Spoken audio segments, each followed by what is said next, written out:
there we are more harm or baba on your TV so we are from to breakfast dear that's all.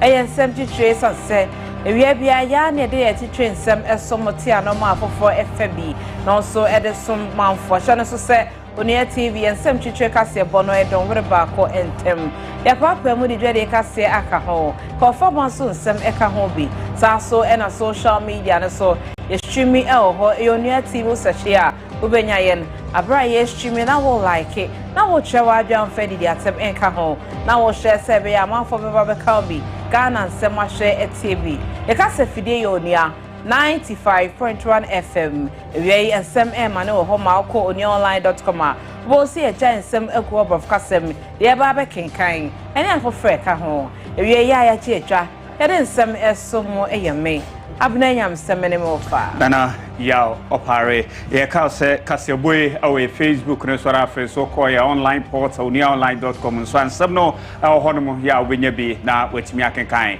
ye twa homra na fe ye fa Nsem ne nsomo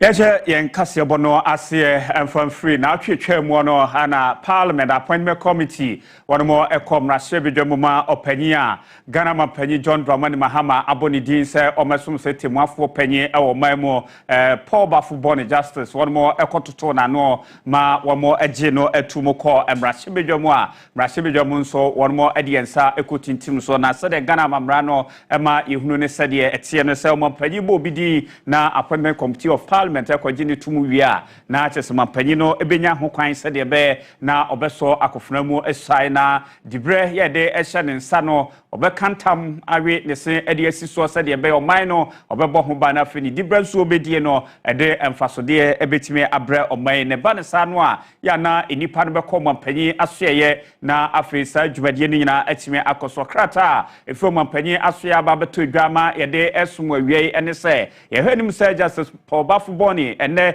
nomiensa pepepe no mampanyi atena bankesie mu no eho ade ba bi ode nani ebe kire na fe mampanyi akọ nyamranim fo so ene mo betwetwe nkomo na womo ene kokot din ni nsachiraya womo ehwanim so panyi no eba no de beba na aboama yatemu ho nsam awo maimo no atimi afa ne ntoma pa afra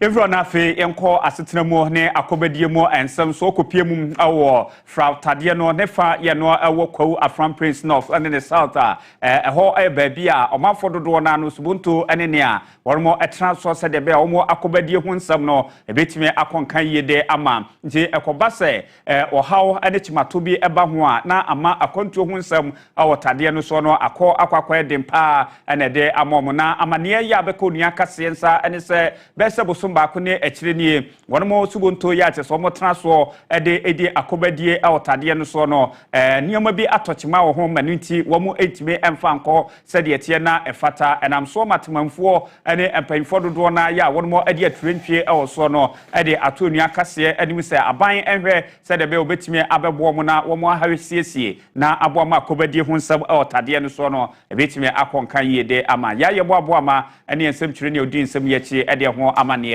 eboye Nsem Titire fo nhia mu a wono akaka won abom mafra won citizens of Kawa from Plains eye en wodi to dwase na nan mahemfo manfo ne dwadifo nsam a woka no ewom isanse ensuo so hyen a asai bese mfimi ensanie no amako ne abedie enkoso na adwuma wo ye no so enkoyi ohino wodo nkokruma takra na naboate atakra ta no odi administrator mampanyinanim sada Roma one mrashibidwafo ento ato adwene no mpekwan yo befa so amomanfo ensuo so hyen wetimi de adi akoniaba anya san so ade asebe semfie miensanie no omesiesie ema wo mu pantu no nesi hoyi adwadefo na aka asojan akuafo ne manso na aproi na se ofa boat kura befa ubeda ndi akọ yes sre wura mahama nam no so ma pantu bae se won kai ede kai de wayo Awudu Yakubu Moro ene ye penimpa wada concerned citizens of Afran Place ano ochire se afia pema hankro ne aduokuno enum subonto daneye emanipo ha ne aduanan ena ehwere wo mu nkwane senti wei eye enka ye kese so betimi abo omanfo a wotinsuo so eho ban beye mfie aduasane a nipa oha ni aduanan ewu o sansuo we so boat accident eno kura ye nipa ye se ye ya kan won ne ye hu omde entimi nka ho asem nti yesre omampeni John Mahama ono ana de sa affair ibre 2016 otna asokura ko kwando na se fere no ewu nti ya pa no cho omoa na yenya fere foforo emane boni bomodia ne dwadifo a wotsena ensuo so edi akoniaba etwetwe nkomo odi tudwa se ehyen kese anko timi di twensuo no asai no ehawo mo pa sanse subonto a wotsena mu no eniema wo hyehye gum no edoso anhwe ya na akofa wo yene aba pantu ene edi twensuo no na so be bosome baako na otwe mienu ni a engine brake ye no pantu ni ntumi nya adwuma nti boat ene edi twensuo no eba ne sa ehu because ye ni akade a ebo ye ho ban nti ye sese mpani baba behwe na fort bia aba pantu no ho no amba be siesie see a car pantu kikaba say be 60 years and 20 years there's no maintenance pantu no eji ba ku na home ye trap pantu so for 3 hours enti ade ko na asai wo mu no ye srasa won to mehema yen efise siesie ne de emo ayen since pantu e buy maintenance bia nkoso nje e bia na engineer se nje be sre ye sell mampani ye wura John Dramani Mahama and the 2 MPs and the 2 DCs and one say amon support no nwa bayro odamba ni e de ba ni abeka nso na ja e kokko fa no ho ba bedu na bayro ni nyina pro aboyeka ya twansam no eso de afoforo asom ye de ni echemu ewo wasa is Nigeria se manfo motebia Golden Star Resources ewo ana ye echum se ene anope wosode ya na nipa wote achempem ateku kubekuro ene wona ebembe nyina de wani echum ewo ho a wonim de enam so a wodi dede yo aba bepiem ewo ho na wonua kase wa brete se wei ama ne homne so na de ye koso ne yente ase ehunu de akwa akofa bente no yeduedue mu am ya ma ne bofo ekohweye ehu de nsem no esi eko samre de nam so ekoba ne se Oma homene so ekopie mu ewo wana wati Golden Star Resource House na kachekwa yesa de yenya enya asanche mu no nemom no ye kan esisu dua etwese de ma na homene so ekoso anopei enie eno nsi onua kase de ni edi sa asem no echi ne etimi apemu ntwemu ya henya mu etimi adoso mu na afei yetimi abone tofa e de ababe somo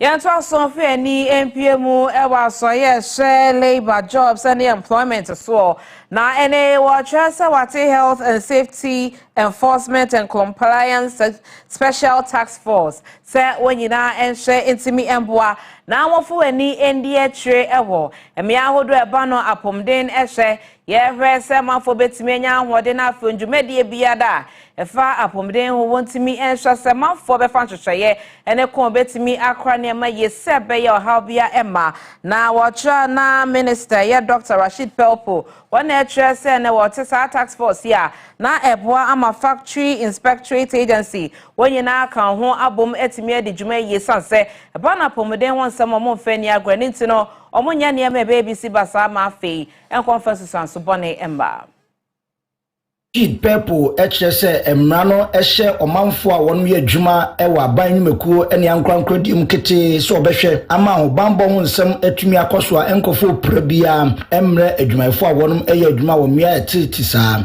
waba amane ese woko nyumekuo akese emu a behwe eye factory inspectorate agencies no nyade a wonu eye adwuma nteba no saa no a na ho bambo ho nsem eyade a eto ape ede opra ene ohaw kese bejaw adwumayefo eso wo bra wo pa eye task force wuntuma ewa santima ntem kumase ena Dr. Rashid Pelpo achese won beba pro akwa ankrankro nyumeku awudo mu ahwese wonom a wonni mmra so no obetumi ahye won kete amode mmra no aye adwuma. As they go round, there are some key issues that are brought up.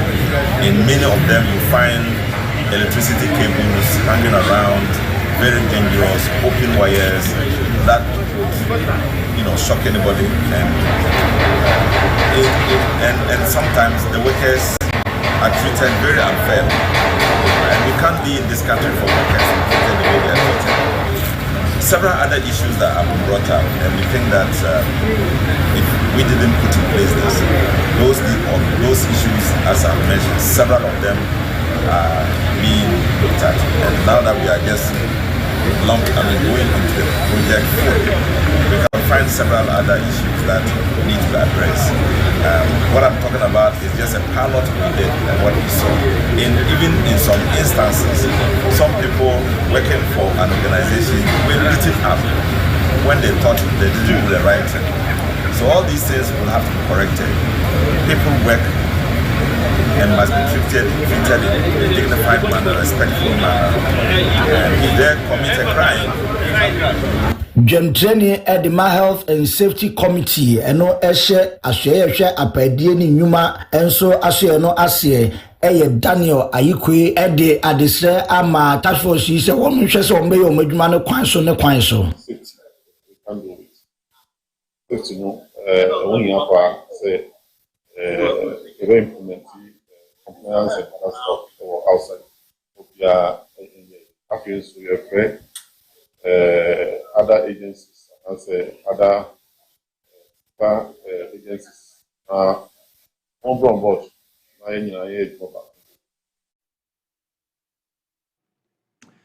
Entwa kasiano so na yekomra shebedwuma gine tuku a won mo na ehwe kronkuma ane apapa mamu ho ensem so kasamafo de ema amrashebedwuma adomkuma ne yebeka se ranking member edma local government me committee or parliament asenso boache yo no anso ne mrashebedwani ma adehye ya omo ewo bantama ode atwudwa akyere se adan esie ni baabi nipa adiditi ebeto ewo mamune nhihye ahodo ya ban eyo no ehubehia pa se itimi esesa anuoma mu na yetimi epagam sansa hwe nipa dodo ya omo ewo mamu a omo ye adwumaifo nanso baabi adi etibeto ani sika ya omo de ekoto dan ya ne bo no efo na eye womo adwuma womo eye ne ho nsunsanso a akwakwa den de ama entisaban eyere ne ho sel den sakraya ahodo ebebamu a eno ebetimi aboapa ma adwumaifo nya baabi a womo adi eti ebeto.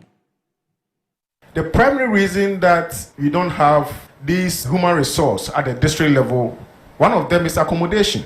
They don't have a good place to stay. They finish university with their colleagues, some get good places in Accra, but when they decide to go to district, they don't have any places, so they don't go. It's not only limited with architects, not only limited to planners, it's for all professionals. And that is why the health minister was complaining that we don't have health professionals, doctors in the less endowed districts. Honorable Dafiamapo made a very important suggestion regarding district housing and the need for the health minister to liaise with the minister for housing to make sure that the planned district housing scheme, which was started when I was minister for housing, is seen as a cross-sectorial intervention so that you can get the support of all these very important ministries so that you can make a strong case to the finance minister. Should the housing minister alone go to say that I need this amount of money to do district level housing, the finance minister may not see the urgency, the importance of it. But when it's supported by the health minister, the education minister, the minister for local government, and all the other important sector ministers, they will see as a very important intervention in attracting the right caliber of human resources at the district level. So I think it's an area that, Minister, you should pay attention to in cabinet so that you can support the housing minister to help take this project off.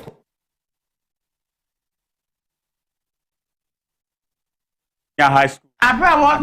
Yeah, no, I work here, man. My headmaster. Ya wada school ya no ana edin samo atudwa na wachre hyehyɛ ahodo yes sɛ de igua kwamu eboa sɛ de be school no betimi afa no ntoma pa afra na ne ode eto aban anim sɛ anumanim ya wo mo ahwɛ anim sɛ ebetimi abɛboa mo no ɛyɛ akade sɛ adan ne nkonwa ya enkoda no ɛbɛtena so no de asua de basa ɛbɛboa ma homasua atimi atumpɔn ɛwɔ akis wo Abra wakasa ever 55th anniversary Jumadi omo share so no eho ana ene headmaster agent ne nan mu mu the pass name adawo man panifo nhye no ntwo money fan enhwe school yi essence school ni hia mo api wose ene wo mo hia abe for science lab wo betumi de wo mo adwuman afi classroom sa yatuna jeje mu a yensi wie ye no mbehwe na nkomo asi sede beboa ama de twani adusua ho nsem akoye ewo honom boys dormitory hono omo problem pa or any toilet facilities no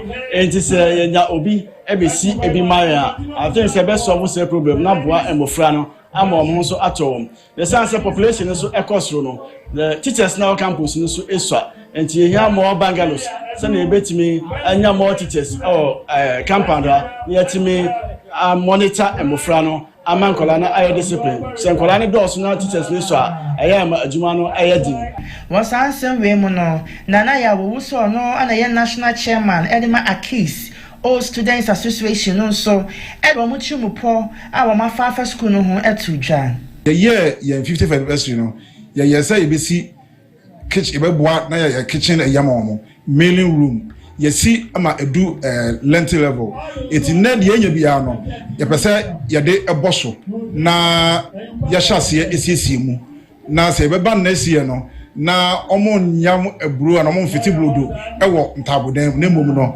ewo edan yankasem school mu mpanimfo no bote ni nan se ene school no betumi afa no ntoma pefra na tete adusuafo mapa na dachi bi no mo so baba ya pabne ni akunyini ewo man mu ya to Nsem no esokai se we we apem to broadcast Nsem Titire yadem ewo ni TV so Facebook na so yadem stream wo share na man for me kan obi afi like na comment ma bibia enko kama yeto amane bono eso MPM ewo kwa traditional council na ene de amane homne so edina so watcho se one pon ema kwawu ewo twese abene watwemu nsem mu se ene wabra na anopa mu bese no nan ene hu se nipa bi ababe piem ewo nana ono editintimai ewo kwawu ene wahimfia eho ena nananom edi wakone aba edi wonkomo efa manfo se ne osi ebetimi ebu wom na afa wedi wonjuma ewo so na watwese nipa wontimi encho bobrana so susu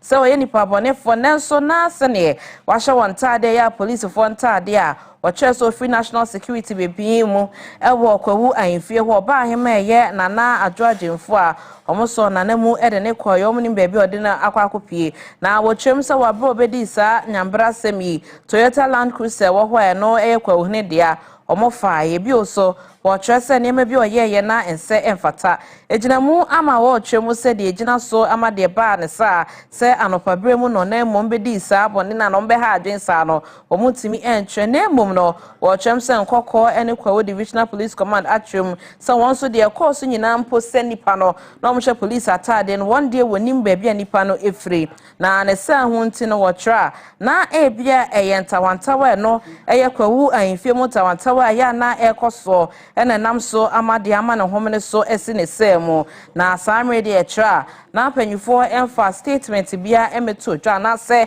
nhwemu bia ekoso bia emeto dwa nenso de ekoso se be ya medo ebetimi atien ho ase ye tinchemu ne ye na ehunu se ne esima ne homene so akowie ne sent no yenko ahomaso na ene nana okrabadu wono ene ye oboja asehne entwetwe nkomo na entimi entwetwe yensemu de ma na homne so ahimachi bremo na ma ha eba onia TV so let you so na eni de mo twemu den ene si potin yo ebesa afidi ena nana datibe ko mo Japan a oye okwo hine nana mu bidu mu fa kwati kwa se omo atuno na bia sem no ekodan court regional house of chiefs na almost so efficient sebu no no omo hu ye se na dibim enti no omo de kata tintin by se na dibim enti no nipa na omo chi ni se oye ohene no mo onye no ho se oye ohene enti no papa no ekofa ko traditional council Ghana ha a chieftaincy ministry and the local government ɛkyɛ papa no sɛ ɛnyɛ ɔno na ɔyɛ kwauhene ne ɔmo ne mu no a traditional council obetumi asena ɔno mu no ɛyɛ daasebɛ ɛkoamoa Japan ɔtɔ so mmienu enti no daasebɛ deɛ ɔno deɛ bima odi no ɛna otu ho anamo ɛna ɔkɔsrɛ polisifoɔ sɛ ɔmo mfa dɛmra na ɔmɛyɛ dɛbɛ ɔmɛtena ne fie nti ɔbaayɛ no nso so no wamɛyɛ gidigidi wamɛyɛ bibibia polisifoɔ ɛna ebie ne dan no ɛmaa no ɛma ɔkɔɔ mu na ɔmo yi nipa ɛsɛ wɔwɔ nyinaa ɛde firi mu ɛnyɛ sɛ ɔmo hyɛ ɔnkɔfoɔ bi te sɛ asraafo ɛyɛ polisifoɔ ankasa ɛna ɔmo fi operation ɛna ɔmo baayɛ na ɔhemaa no ɔnyera kɔɔ baabi biara polisifoɔ no ɔmo protect no sɛnea ɛbɛyɛ a sɛ pinkyɛ bi ba ɔyɛ ɔbaa panyin na obi anyɛ de bɛn bibi bɔne bi anto no nti no ɛyɛ daasepɛfoɔ abɔ Japan a ɔno na ɔyɛ president of Kwau Traditional Council ɛna ɔsan nso yɛ regional house of chiefs vice president and so na ɔsan representing Eastern region ɛwɔ national house of chiefs ɔno ɛna ɔyɛ Kwau hene baako pɛ obi biara ɛnka no ho ɛno nti sɛ obi ɛtu mfuturo egu nkurɔfoɔ ani sɛ ɔno deɛ ne fie ɛyɛ n'ahin fie na obi agye abɔ so ɛna ɔkɔkɔ fam wɔ nipa no ɛwɔ n'ahin so ɔde mmara ɛna ɛyɛ adwuma wansɛ sɛ mogya bibi biara ɛbɛkyi na obi biara bi wɔ a ne ho tɔ ɔkyema ɛwɔ abene ɛna abene nso so no ɔyɛ na biara ɛnsi hɔ obi ntu mfuturo ɛngu obi ani nipa a wɔn promo na board of them ɛwɔ daseprɛ college hɔ nom a wɔn nyinaa wɔn ani agye paa sɛ wɔn nyinaa daseprɛ fɔm ɛyɛ bɔ asan aba na ɔbɛkyɛ ne manfoɔ ɔno de mfutudwuma ɛna ɛyɛ adeɛ ɛda n'akoma so a ɔpɛ sɛ mmɔfra ɛne yɛfrɛ sɛ youth ne nyinaa no ebenya barifa na daase wɔn de gu wɔn bra yie ne esi yɛ no no.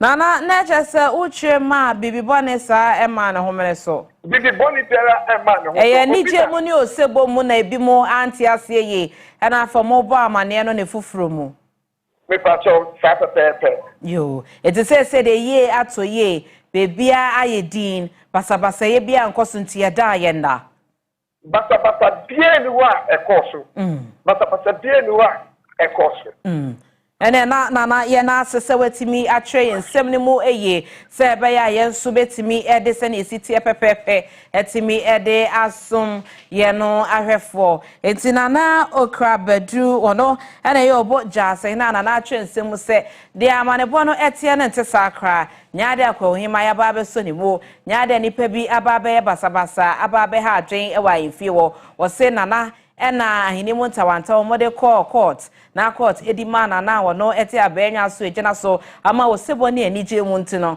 manfo bi anti ase na emum no ne sa ho ntino eyade a aban kwa chepanyo wo ho yene no edi nkomo ama no so akasa afa ho.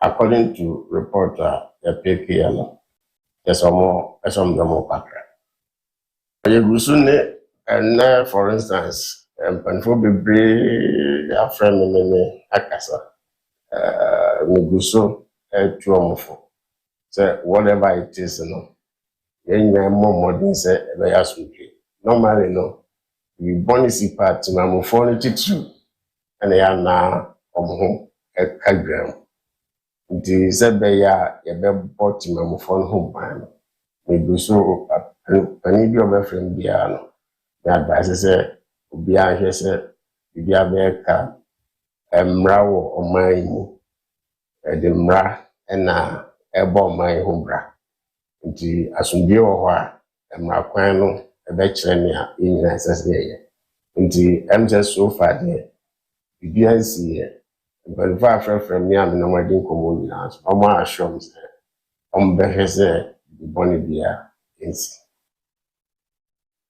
yana se abai kwa chepanyin so ne yakasa sa afa no so yeguso ede ani ede eche wo msa na akasa na emom no yanso yebedi adwuma se ne wo se yedi no ne ehu se asem no se ne esitie na sa pepepe ye toa eso ede nsamfofo asomo na yede ani echema na nyina ene se ene watre ese omanga na wama homne so a na wo ba behwe abokwan no atowo ama wona ebo wo ani so so wonyaya wode wo ho ebedom Ghana internal security agencies ahodo no emu na watre se Jordan November there to also do enso and awatrim se centralized services e-recruitment portal and no we be mu bese dumienu mum ti pram to bebre mu a we be ma watch man for se wo bia na obese obedi wujuma na waka Ghana police service Ghana immigration service Ghana national fire service and Ghana prison service no so let me call ekoto o e-ticket bi let me eco portal no so na fe we register ho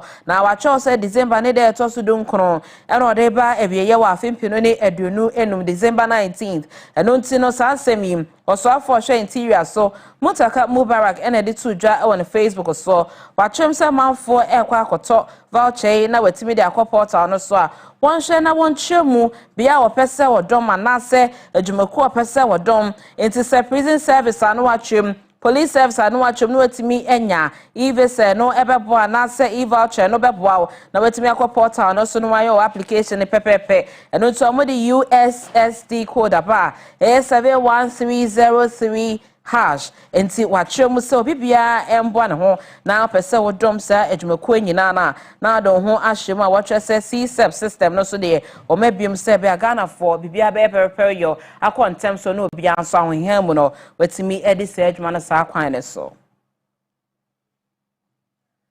Etwasonafe yenko ensem from National Chief Imam Dr. Sheikh Nuhu Usman Sharubutu na wade atudwa achirimo ese Muslimifo no wono hwe sede beya Islam sum sede tie no womo ebeda na die e bibia ya womo ewo na omanfo ehunu se emfaso so pani se obepre asumdwei na wade nsakraye fata aba womo empotemo ya wono etie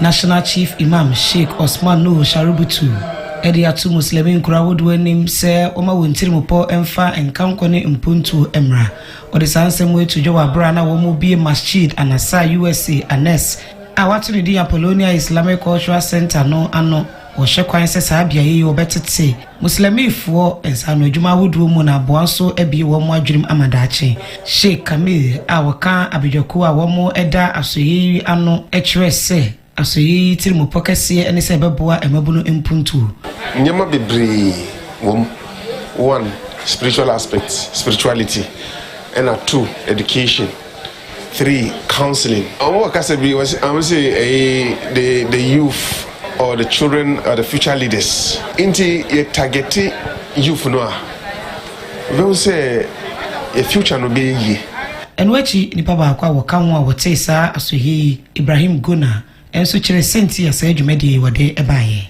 ena Ghana nso no yepese yede ade papa bi a yebanye wa abrochi no na yede abaha nso ama Ghana so onso anya mfaso a ewo mu enti yede sa masjid anama se mosque ibaha yepese mission no anase message no enko bebia se eko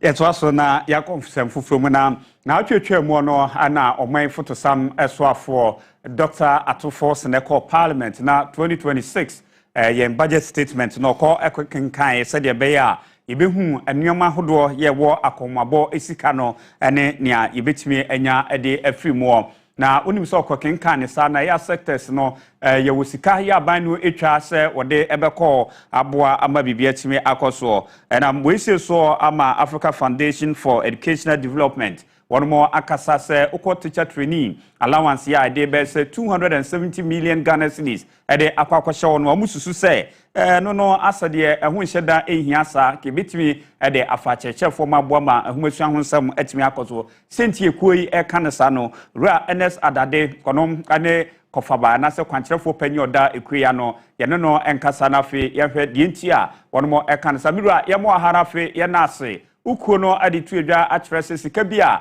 aban etwade akoya allowance ama teacher trainee no anka ibetimi dia ya de foforo anka bebo a adama ba bia mote ne de mahuo no obetimi a kire mu yo me da so na me fa kwanya so achia motiefo no ma hwefo nyina the clinical first of all no my more the finance ministry about so say most of education related activities in the budget not across. Now, when I share school feeding program across by 11%, and a capitation grant so across by 8%. Into the member or my basso by extension the government. No more, never do a whole so yeah, bomb my basso, me a true margin to say a home ensure that in here, sir, I see a true margin issue. First of all, the teacher trainee allowance. Now, teacher trainee allowance, we have come to the conclusion and realization that the teacher trainee allowance has outlived its purpose. It is no longer useful in the training institutions because hitherto no now yes amount for answer no school. Nemo say see ane and so every omakuma pemuse on percent omochade. It is all called training institutions anymore. The numbers of admission have tripled, if not doubled. And it is serving as a burden on government to pay the teacher trainee allowances. And so to allocate this huge amount of money for teacher trainee allowances, about 2 batches, 2023 batches of degree students per year school, not 2024 batch of degree students per year. Now we need about 30,000 teachers in our classrooms to fill the classrooms. Now there is no need, there's no usefulness in allocating this much amount of money for the teacher trainee allowance. For instance, in our farm place not say there are about 400 teacher deficits for home. About 30,000 at year employer. I mean, you ask yourself where is the balance and what is the usefulness of the teacher training allowance? Right. Inti ye ni mu no munya kwan ehia ban susu ye ban na modebe ma beboa enkanka kra no wo mo a omo akọ colleges ye wie na won tifia yintimi for mo adwuma mu. Yes, so many the first point of call is to issue this statement. And we have targeted this statement to the duty bearers, the Ministry of Education, the Finance Ministry, and by extension, the government of Ghana. We believe that this is not a time to play and to master the minds of Ghanaians. For us, we believe that it has outlived its purpose. We have begun the engagement with the Ministry of Education, and we know that we are going to yield a fruitful discussion with them. Yana se ura NS adade se one atwetwe nkomo awie.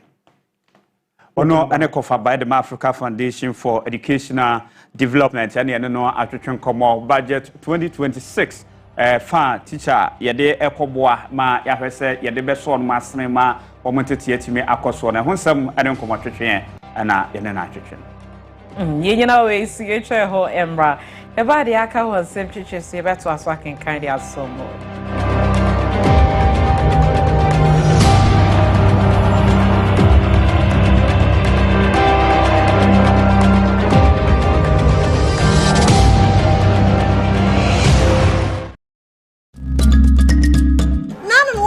Spices bebre. Nanso wan pemu bia. Me do what tete. Na me ko hu nya wo pe. Anya na wo pe nie.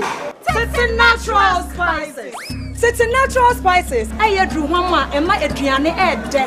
Aye fri opo ade esa no akasa no. E bi te se garlic, akikadro, rosemary, hwentia, na nutmeg, na afa so pepper, na mode afraye. Enchini nim, esitre nim, MSG nim, eti we de eye natural ankasa. Free mom me saka tete natural spices. Me ha me ho enyam nya aduane biom. Esanse, ni nyina me akabo.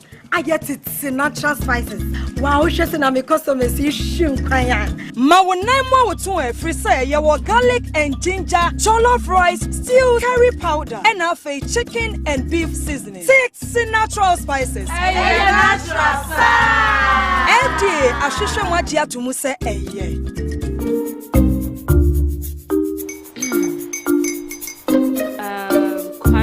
uncle are almost here. Wait a minute. This one too, your friend Kwame. Wait, Kwame.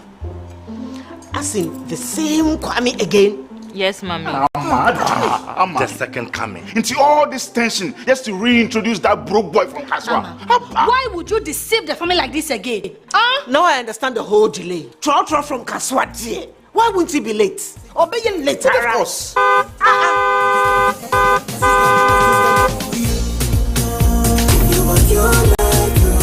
Star 712 hush, star 712 hush. You go be the luckiest. Go be from Georgia be luckiest. From not the pure cause she be luckiest. Me and you go be luckiest. No matter why you're luckiest. Everybody go be that luckiest. That's Kwame! Send your God the apple boom. If you're poor, so would the coming of the Son of Man be. Hey. Is that his car? Ha! Even now, your shadow the way designer. I use my own mouth to reject him. Oh, this is my mouth. Look at that. Kwame, my son. Now, tell me the truth. How did this all happen? Oh, mommy, simple direction. Mr. Goodluck no check me way. Yeah, man. Easy car. Or dial star 712 hash. The devil is a liar. He picked his ticket and entered his lucky 5-digit number. I'm his birthday. Oh, how romantic. And he followed the prompts. Yes. And then boom, confirmation test. One quick, pick 5 numbers for me, okay? I'm feeling like 7. Dial star 712 hash. Choose your ticket. Enter your lucky number. Follow the prompt and let destiny handle the You see how they love you now? Yo, baby, our family payment seminar. Before December, may release a motivational album. Patapa, my super. This promotion is regulated by the NLA on the Caritas platform.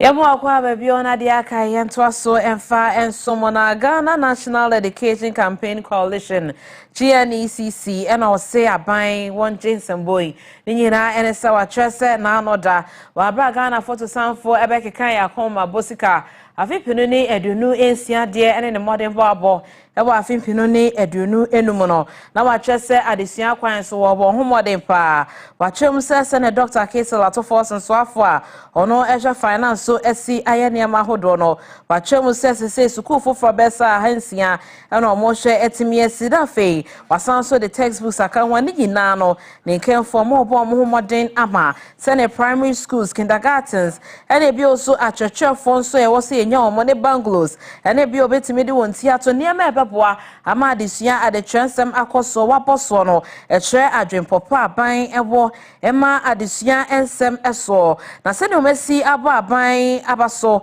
na wo chesa aban abon homodin tino yanko ahoma so ne ene Charles ayeto chega technical advisor Emma GNECC enkane no ye GES Director General etwetwe komo efa eho opani ewie yama wa ha Emma Onua TV so mema mo ahanso yada si bebre na sene masi atwemu nsem mo ne kemfu ano na ye hwe adesua ensem no de ne de na asomani ewo de aban aye ene de wo ba be ye gira so amose abasobo ne nsembo enko emaga na aban yo medase awie so wo hwe budget ne nsem kanu uhu se udiba education near aban ehye ma education utu se watu no bo ase ade sika tutu baby ehuhia no kane no na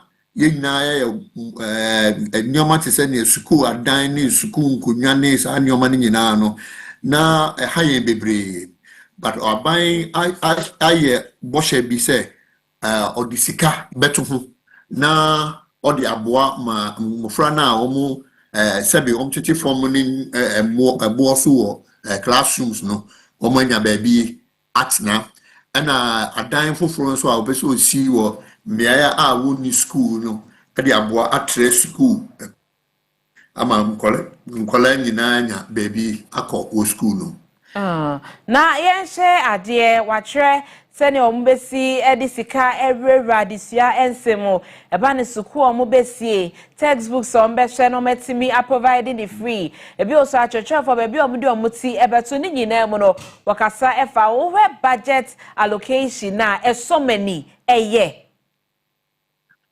wa sɛne yɛka ne ketewa bi ansa yɛ nyinaa nim ne afema ebedu ha enti no samre wo pesika gi obi wa ɛsɛ onya abotrɛ ɛne ntuboase ɛma no kakra ɔwɔ no wagye ne saa video kana sɛ otumi ntua no wano a kakra sika bia obenya bia wokɔ na ɛno no wanya no wagye na ɔde kɔ but yɛnya ne saa yɛbɛdi akyire akɔso amekihio sɛ ɛbɛbi ɛsɛ sika no kɔ anyina no yɛbɛhwɛ ma sika na akɔhɔ pɛpɛɛpɛ na ɛnam so no na ne bɔhyɛ na ɔban de ahyɛ no ɔno ankasa atumi adi so ama ono asa ni atumi age ono anadwuma na o se obeye no enti no sika no no so de anka ye pa anka nyoma bebre bi o ho anka ye pese yehu na nso sika no eno so enti kakra na ye nya no ye behwe na ya som ya bo aban no otumi e de sika na amayen ne de ayedwuma na ehuhia na mufra school no ayi akoyi Eya me de se woka se mo bedi e training se we enya de foforo ma ye so mine eni emu manfo aban beba aban beko bo hye de ombehye ne ma e den se mo pese manfo trombeka na emom ne bi wo ha beko akowi e tre na se wo maka ne sa manfama afaso ama ne ko ne ye hu sa de ko na nkasa no mudi ho dwuma ti mo bedi hu atri no mudi hu atri kwan ben so hu sempanyifo bo hye ma hye na mpa ansa no be fra ben mu na ni nyina anso abemu amamo yo aban sika yie no ede ye nyoma no de ba broni be kan say quarterly enti no say ye jai bibia kra ye be say government releases na on quarterly basis no baby say call education no aba be nie mae no be di akire bisa say oh mo kan so mo be we ni na den na mo nyaaye mo sa sika na mae mo motumi a kira se me yehu ne enti a sika no amba and afi ishemu ni kita ho a ni wo be di ewo education nyoma ho nyina no be boa me ma yatumi a be kisho say aban edi ni sika to baby a hu hia pa edi aboa education na openyi ya na se fonsi ase na afi yenkoso enwa atwene mu emrekwa ne no bedi nkomo ne ehu se ne mopem akọ enwu se saade ni nyina no abem yeda sepa se wajebre ene yedin enkomo Charles Ayeto Chega wono technical advisor MGNECC wono aso enkane no ye GES director general woni yen edi enkomo afa na anoda aban enkonta busika honsem ene nema esi aban eni so wo ye amadisiansem Ekopiem awo Kintampo North mansino emokopiem ogulumpa onim se ko bes na atwene akire nie na ehye na ye fretse kafi aban ede to wono so no womo ayi ede afri so se de be omanfo akoni abadie ni om dada setena ani nioma yeye ma empunchu timi koso wo adasa aberbom no ebetimi akọ enimnam so me centralfo akopiemo aduani akodi akire omanfo no so bi akasa se na atwe ba akoni akire nie no de ebeboa ma wono musika se montoto ye o mansin mu betimi afane tuma pafra Kafi wa baino editu timemufo wo gulumpe so ena mafa mienu emebunu krubia wo hye se won pene na mentimi wase bi eba won temanam so ma entokwa bi epeja ya ebimu epeprai madodo na edwane fi kropon mu no enei wode atodwa se esa ne kafi na wode to so nintino na chese edwadie businesses ahodo nyinara na hwe enkoso ewo ho na Nsem November posumede toso enai afimpinu ni edonunu mu ya ena ban no ehu sasumdwe ya ba ho a oyi kafi no efi omoso na eso timemufo wo potem ho akiremu a enam kafi na wode eto su no tise no businesses anase dwedi ahodo kwa na ekoso ho kwa no eda so ewo foma enya empeja ni mu ese a mu yi firi so kura yen tin ton no ma kan jina nto de ade ke ese na ma yen to Baby Okotoba na ya ntobe truck of you. Nti ama hawa ba ni piafo nyina ntem. Enka ye nyame na amfa na nkomo hyehyɛ no ma. Enka abrabo akwa akyire. Ba we bubu se obi a wase wono kra no. Omunnim bonsama eba ya eba nti ye nyina ya nsua nyanse. Okendi for da Kokomba emebunu ekuo no ano na yefe no Kokomba Youth Association ano enso e de adesrede e de amane manfo se won hye na asumdwe ni biakoye entena wontem ewo eye gulumpe ho osusu se asumdwe ni eye biakoye ewo ho a ebema tumedi ahodo a wodie emfa dwedie hu no omadwuma sem ho no so no ebetimi apagya e de amomo. Our ancestors built strong bonds through cooperation and mutual respect. They taught us that a divided people cannot build a prosperous homeland. Let us renew that sacred bond. Let us look beyond our differences, whether clan, political, or social, and focus on what unites us more than what divides us. Osanso etwa so edito amanfo animu se wo hwe ensunsuanso bone a eye mentimi ho ase ni ohwo bo a eba mpatam ho no ewa afamienu ni entem ede aba omoso na ade a eye arehosempa enu nti osanso gina so se mentimi ho ase bi eba empo wontem a omaye ni peidie esese wo fa eye emra kwa so na wotimi ede ema asumdwe eba chinse wode emra no ebehye wontem a wode entokwa ene oyene anase oshobo ebeba bebia wote no. There are many channels to settle your conflicts. Please, there is a legitimate law enforcement institutions that take over from us.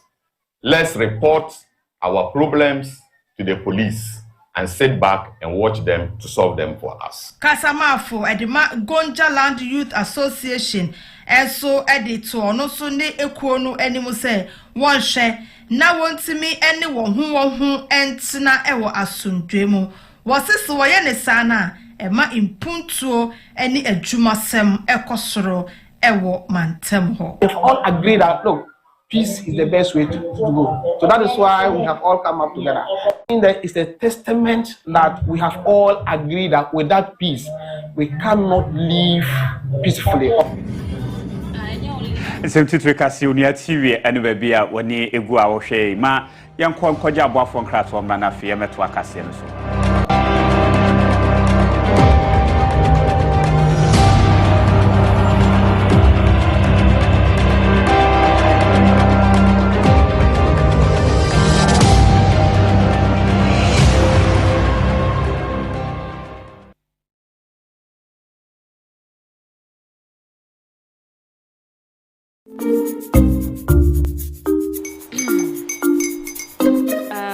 Kwame and his uncle are almost here. Wait a minute. This one too, your friend Kwame. Wait, Kwame.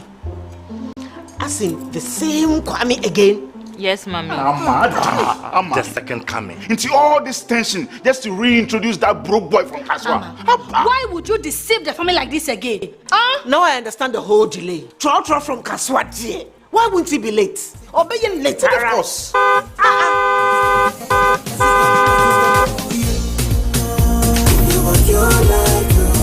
Star 712 hash, star 712 hash. Yeah, you go be the luckiest. Copy from Georgia be luckiest. From not the pure cause she be luckiest. Me and you go be luckiest. No matter why you're luckiest. Everybody go be that luckiest. That's Kwame! Send your goddamn boom. If you're poor, what's that? So would the coming of the Son of Man be? Hey. Is that his car? Ha! Even now, your shadow the way designer. I use my own mouth to reject him. Oh, this is my mouth. Look at that. Kwame, my son. Now, tell me the truth. How did this all happen? Oh, Mommy, Simple delicious. Mr. Good Luck no me way. Yeah, man. Easy car. Or dial star 712 hash. The devil is a liar. He picked his ticket and entered his lucky 5-digit number. I'm a baby. Oh, how romantic. And he followed the prompt. Yes. And then boom. Confirmation test. One quick, pick 5 numbers for me, okay? I'm feeling like 7. Dial star 712 hash. Choose your ticket. Enter your lucky number. Follow the prompt and let destiny handle the You see how they love you now? Yo, be your family pemasimo. Before December, may release a motivational album. Patapa, my super. This promotion is regulated by the NLA on the Caritas platform. 2026 FIFA World Cup akwantuo no ahyase ewo nua TV so. Last Stars of Ghana ekọba yakuya kensie ewo Asia. Enam so nua TV.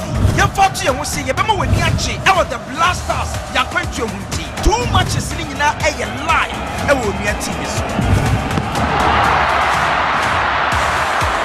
On the 14th of November, Ghana and Japan. Saso and on the 18th of November, the Blasters of Ghana and South Korea. Nina, live ewo Onia TV. Jumeko aso yasene MTN, Hisense, My Life Insurance, Blue Jeans Energy Drink. And I feel day one. Event eto format. I was so young children, dear sir, ne fata.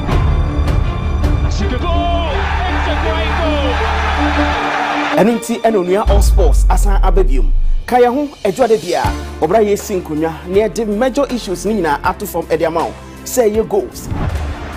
Jackson, brilliant. Palmer, the lob's on and it's in. Of course it is. Say your saves. Opportunity shot takes a deflection. It's the crossbar and the rebound. What a save. Say your card. To pick up the ball there, Shea and the Shea got really. Nina ewo onia all sports. English Premier League, the German Bundesliga, Italian Serie A, the French Ligue 1, and the Spanish Premier La Liga EA Sports, Ghana Premier League, Women's League, Champions League, any all sporting disciplines there. And no honey unia all sports. Kame, Isaac Ansa Apija. Minima Apija for Solomon Amanko the Superman. Adipa GH, Niemfa unia all sports Emremo. Unia all sports, Eja Theatre. Unia all sports, Edra Debia, 9 p.m. Ewo Unia TV so. Onia TV, ye dwene ho pa.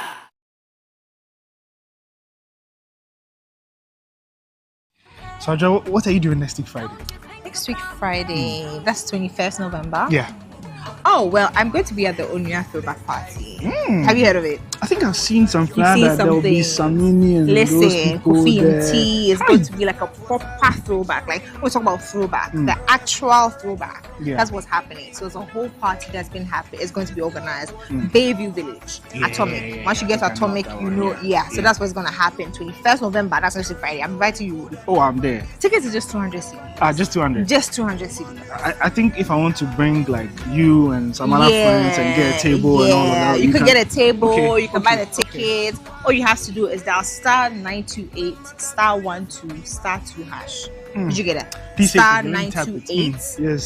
star 12 star 2 hash. Okay, beautiful. Get your tickets. That's 200 all. CDs. That's all. Simple. There's If you no wanna other get a place to be table, on Friday. Yes, come and witness Let's have greatness. fun together. Let's throw it back to the 90s. Yeah. Or 2000s. Or We're back. 1800s. See you there.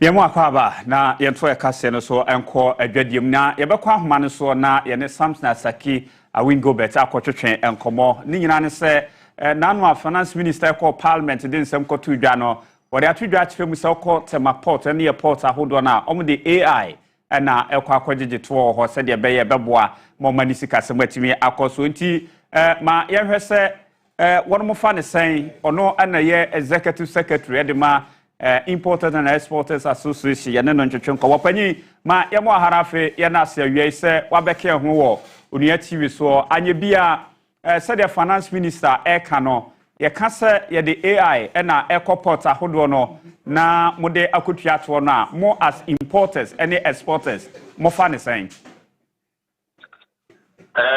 Michelle ena afefo ena tifo ina matemaka say perhaps Mr. I can answer but from where I sit at church for paying matemaka say since the inception of the ICOM system or at the port for the past 4 or 5 years now, I can tell you, say, ICOMs have really raked revenue, improved in revenue collections in this country.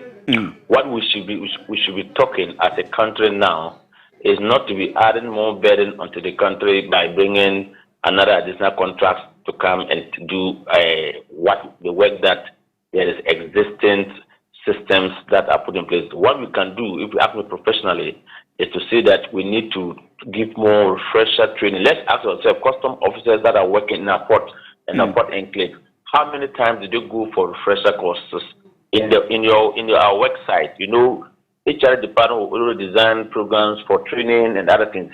Taking some of them to go outside the country to train and come back into the country to improve using the tools that we have deployed to them.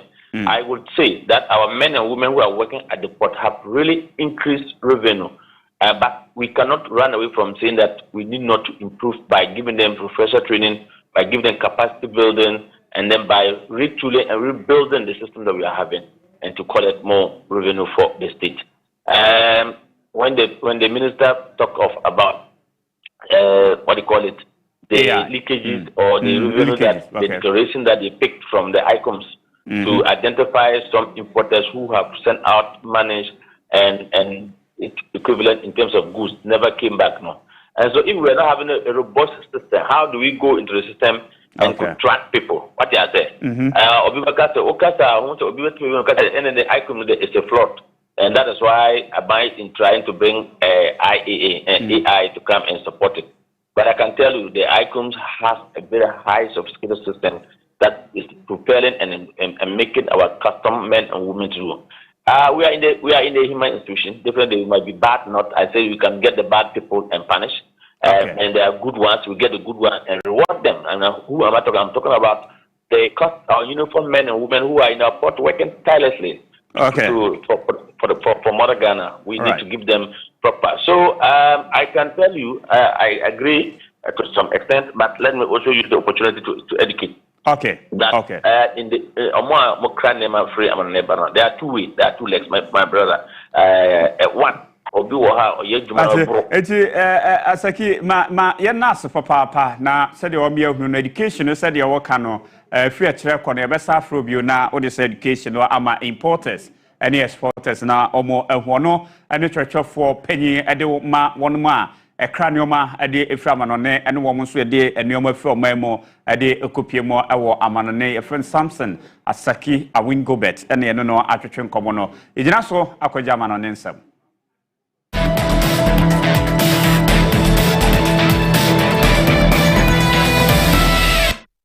Bridgia empenyi chese ewo Copa and afi combat mines eno ewo South East Congo mani mono e ade a adwiri egumo ama wo mu echese